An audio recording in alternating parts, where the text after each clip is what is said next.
Next heading लिखेंगे सदाशिवराय। सदाशिवराय, और यहां पर भी एक इंपॉर्टेंट क्वेश्चन इसमें से बनता है जिस पर हमें फोकस करना है। सदाशिवराय जो है तुलुक वंश के अंतिम शासक थे। यह तुलुक वंश का अंतिम शासक था, वंश का अंतिम शासक था। अब देखो ये एक अयोग्य शासक था और इसके समय जो है, इसके समय शासन की जो बागडोर थी, इसके समय शासन की बागडोर इसके मंत्री राजा राम ने संभाली थी। राजा राम ने संभाली थी। राजा राम ने संभाली थी।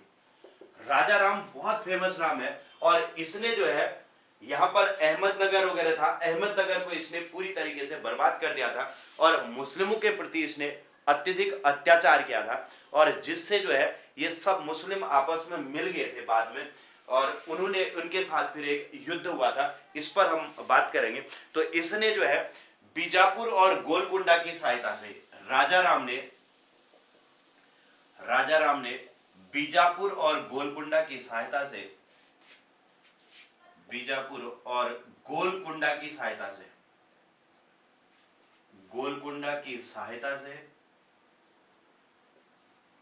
अहमदनगर को बर्बाद कर दिया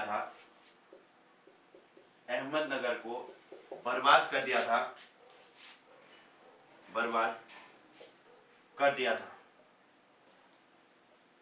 ठीक है। और एक बात इसमें और ध्यान रखेंगे कि जो राजा राम है, राजा राम ने मुस्लिमों पर अत्याचार किया,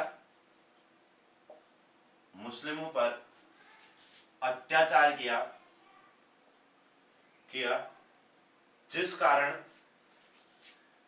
कारण सभी ने मिलकर राजा राम से युद्ध किया।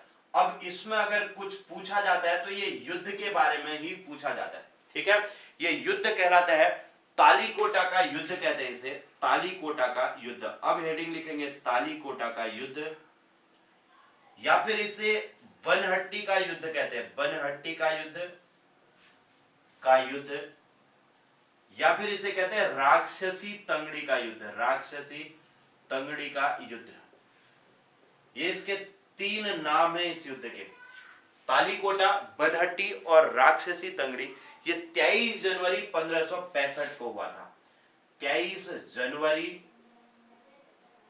1565 को ये युद्ध हुआ था, 1565 को। इसमें यही पूछा जाता है कि किस युद्ध को राक्षसी तंगड़ी का युद्ध कहते हैं, तो आपका आंसर होगा तालीकोटा का युद्ध। या फिर पूछा जाएगा कि तालीकोटा का युद्ध कब हुआ, तो ये 1565 में हुआ था। इसका मुख्य जो है पूछा जाने वाला क्वेश्चन यही। आप इसमें सदाशिवराय कुछ भी नहीं पढ़ोगे तो इसको पढ़ लेना और तुलुक वंश में पूरा कृष्णदेवराय और एक इस युद्ध के बारे में पढ़ोगे तो ये बहुत है। ठीक है, तो इसमें क्या हुआ, इस युद्ध में जो है बीजापुर, अहमदनगर, गोलकुंडा, बीदर ये सब मिल गए थे। ठीक है, बीजापुर, अहमदनगर, बीदर और गोलकुंडा ने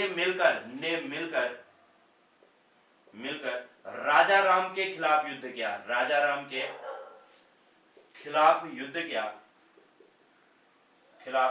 किया। लेकिन अंत में जो है राजा राम इस युद्ध में मारा गया था, जिससे जो है ये यहां पर तुलुक वंश का अंत हो गया। ठीक है, तो इस युद्ध का परिणाम ये रहा कि इस युद्ध में राजा राम मारा गया।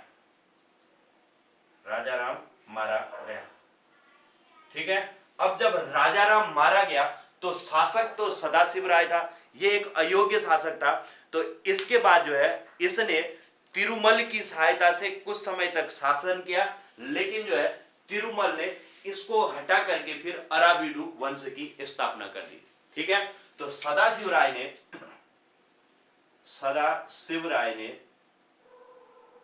सदाशिव राय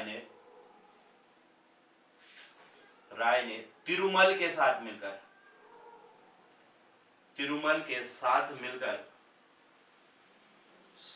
मिलकर शासन चलाया, लेकिन तिरुमल ने शासन चलाया, परंतु तिरुमल ने कुछ समय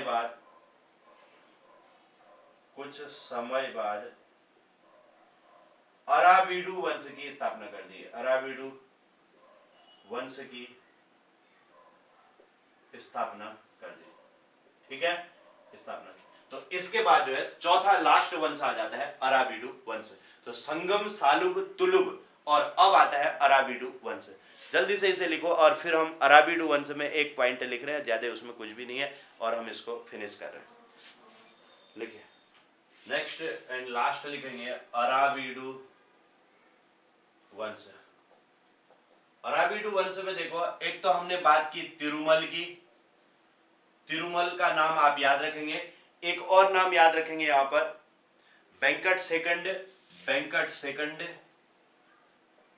और लास्ट नाम लिखेंगे रंगथरी, ठीक है। इसमें कुछ नहीं है, इसने यह अराबिडु वंश का संस्थापक था। यह क्या था? अराबिडु वंश का संस्थापक। ये तो आप जानते ही हो, हरिसंग नरसा तू वीर अति पढ़ा था हमने, का संस्थापक था। अति मतलब अराबिडु वंश का तिरुमल संस्थापक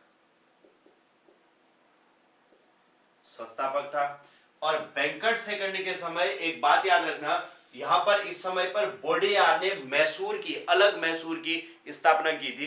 ये इंपॉर्टेंट होता है। इसके समय सन 1612 में, इसके समय सन 1612 में वोडेयार ने अलग मैसूर की स्थापना की, ठीक है। और जो रंगथाड़ है, यह अराबिडु वंश का अंतिम शासक था। बस अराबिडु वंश का अंतिम शासक था। इतना ही इसमें लिखना है और कुछ नहीं है। मुख्य रूप से इसमें एक ये पॉइंट इंपॉर्टेंट है कि अलग मैसूर की स्थापना किसने की थी? तो वोडेयार ने की थी सन 1612 में। ये वही मैसूर है जहां पर हैदर अली शासक बना और फिर अंग्रेजों के साथ उस समय पर युद्ध हुए, 4 आंग्ल मैसूर युद्ध हुए, ठीक है।